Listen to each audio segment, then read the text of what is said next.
Garrett Whitley is now fully immersed in his first off-season as a professional baseball player, and the 18-year-old remains one of the sport's top hopefuls. The Tampa Bay Rays drafted Whitley 13th overall last June, straight out of Niskayuna High School. He played his maiden season of pro ball at a pair of Class A stops in Port Charlotte, Florida, and in Fishkill. MLB currently has Whitley rated as the fourth best prospect in the Rays organization and number 68 overall in the entire minor leagues. Year 2 of Whitley's professional career will begin in the spring, but right now he's back home in Niskayuna and stopped by the studio, and we're so glad you're here. Thanks for joining us, Garrett. Thanks for having me, Kelly. So what are you doing right now? How are you spending your days? I mean, it's off season, so I'm working out, hitting. Honestly, it's just kind of been nice to be home for a little bit. Came back for Thanksgiving, and I'll be here for Christmas and everything. You know, just really nice to see the family and kind of take a break. How much instruction have you gotten from the Rays organization as far as things they want to see you doing with regards to lifting or hitting during the off season? Well, I have a program that I'm following. And it's cool, though, because I don't have to follow it. It's a suggested thing. And I am following it because, you know, they kind of know what they're talking about. Right. I don't know. It's good. But you can work at your own pace. I can work at my own pace, which I'm sure is right. nice. Yeah, you put on some muscle. That I can already tell. And was that part of it too? Let's just, hit the weights and you know. Yeah, I guess. I'm not really trying to add any weight. I'm at a good weight right now, but just tone it up and you know, make it better. Right. When you reflect back on your first season of professional baseball, let's talk about first maybe some of the challenges. What was different? What was harder than playing high school baseball? I mean, just the level of competition is completely different. The pitchers I was facing day in, day out, the plays guys were making in the field, I mean, it's a whole different level, obviously.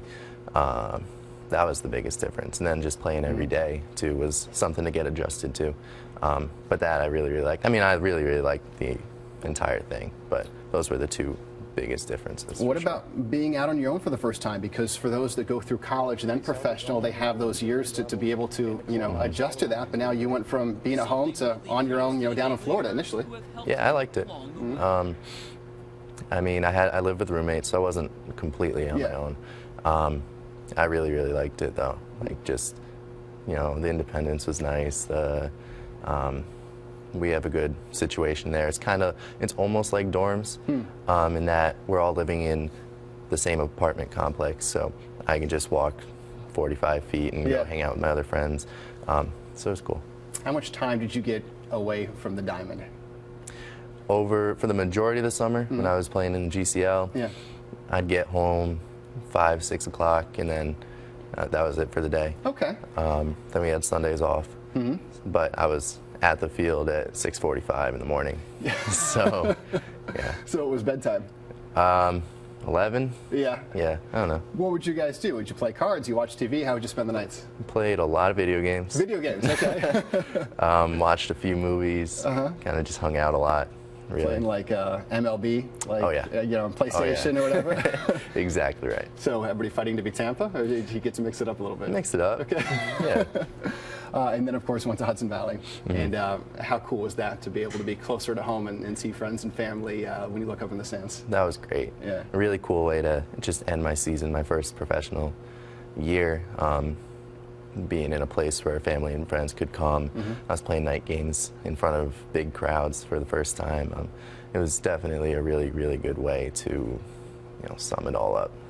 Initially, you were so immersed in baseball. Now that you've had a little bit of time away in the offseason, have you had a chance to maybe buy yourself something, treat yourself something after signing the contract? I bought a car. Did you? Okay, what'd you get? I got an Audi Q5. Nice. Yeah, black, just got black rims on it. Yeah. So I'm excited about that. Was that kind of the plan beforehand? You're like, if things go my way, if I work really hard and I end up landing in the first round, I get that big contract, this is the car I want?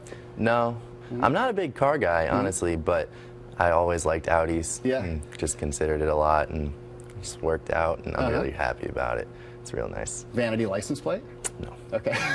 didn't go with that. Tampa #1 or anything? Nope. Let's go back to draft day, and it must have been such a whirlwind for you. You're the day of the draft. When you think back on it, is there one memory that really stands out for you? Well, just hearing my name called. Yeah.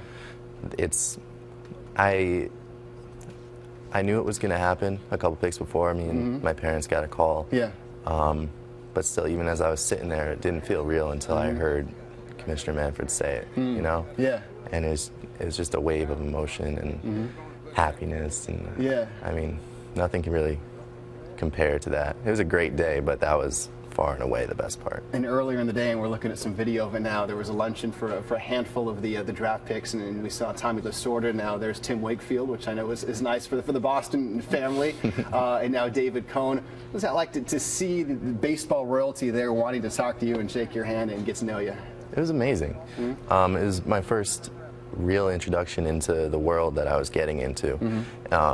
You know, they were all great guys there too. Just like took the time to have a conversation with me, and they didn't have to be there.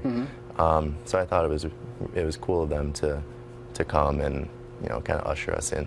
When you then ended up in the Gulf Coast League, because you were the first round pick, are you treated any differently by your teammates, by your peers? Not really, honestly, and I don't know if it's the same for everybody. And I felt like I was treated the same. I was definitely, by all the coaches and everybody, the same. And I know that there's a little bit of that, you know, he's the first rounder coming off some of the players. But once I got to know him, everybody just realized, you know, I'm just another guy trying to make it, you know? And I didn't really have any issues with it at all after that. Do you feel any added pressure, though, with that first round pick from even if it isn't external pressure, just internally knowing that there are expectations and there's an investment that the organization made in me? Well, I know it. I don't really feel pressure from it, though. And I don't know if that's just because I've always pushed myself to be, you know, the best I can be. So really, just because I'm a first rounder, it doesn't mean I'm gonna expect anything more of me. I couldn't expect anything more of myself.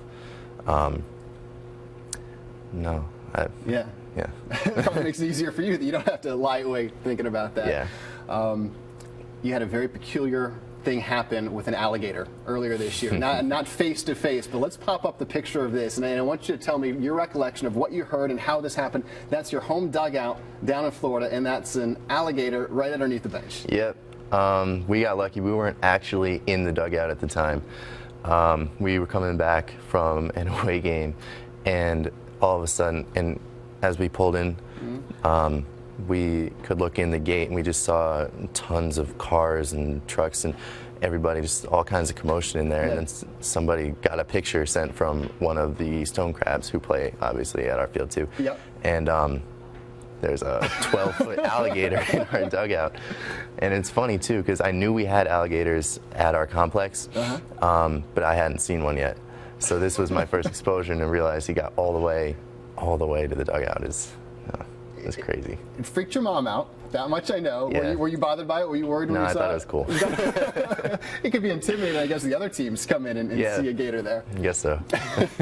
What comes next? Do you know what comes next for you? Spring training is next. And beyond that, I don't know. No.